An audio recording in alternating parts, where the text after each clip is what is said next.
राम रामकृष्ण हरी.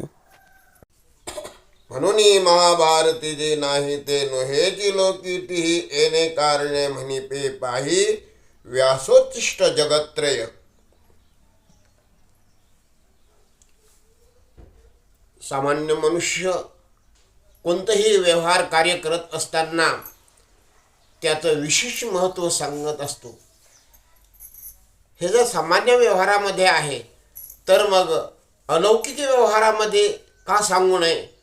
म्हणून माऊली ज्ञानेश्वरीचं वर लेखन करण्यापूर्वी काही ओव्या उपोद्घात म्हणजे महत्त्व सांगण्यासाठी केलेल्या आहेत.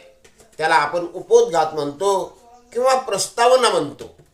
तर या प्रस्तावनेमध्ये माऊली व्यासांच्या बुद्धींचं वर्णन करतात की व्यासांची एवढी विशाल बुद्धी होती की ती जशी ती सरस्वती मातेने त्या प्रवेश बुद्धीमध्ये प्रवेश करून सरस्वती माता त्रैलोक्यामध्ये प्रकट झाली की काय असं आढळून येते.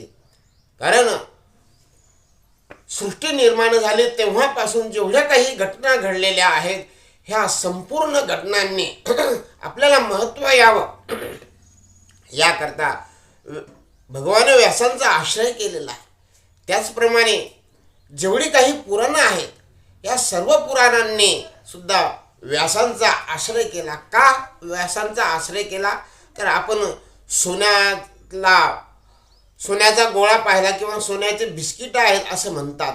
तर त्याला तेवढं महत्त्व नाही. जेवढं महत्त्व अलंकाराला आहे त्याप्रमाणे जी पुराणं आहेत ती पुराण म्हणजे अशी लगड आहे. त्यांचं महत्त्व वाढावं म्हणून त्यांनी व्यासांचा आश्रय केलेला आहे. आणि म्हणून सर्व कथा आणि सर्व पुराणही सुद्धा जर व्यासांचा आश्रय करून राहिलेले आहे म्हणजे त्रैलोक्यामध्ये जेवढं ज्ञान आहे तेवढं ज्ञान व्यासांच्या मुखामधून आलेलं आहे.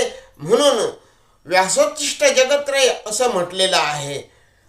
आणि आपण जर म्हणत असाल की अमका माणूस एवढा ज्ञानी आहे तमका माणूस तेवढा ज्ञानी आहे परंतु त्यांचं ज्ञान महाभारतांच्या पलीकडचं ज्ञान नाही.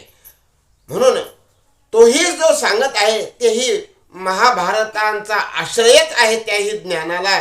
म्हणून महाभारती जे नाही ते नोहेची लोकीतीही म्हणे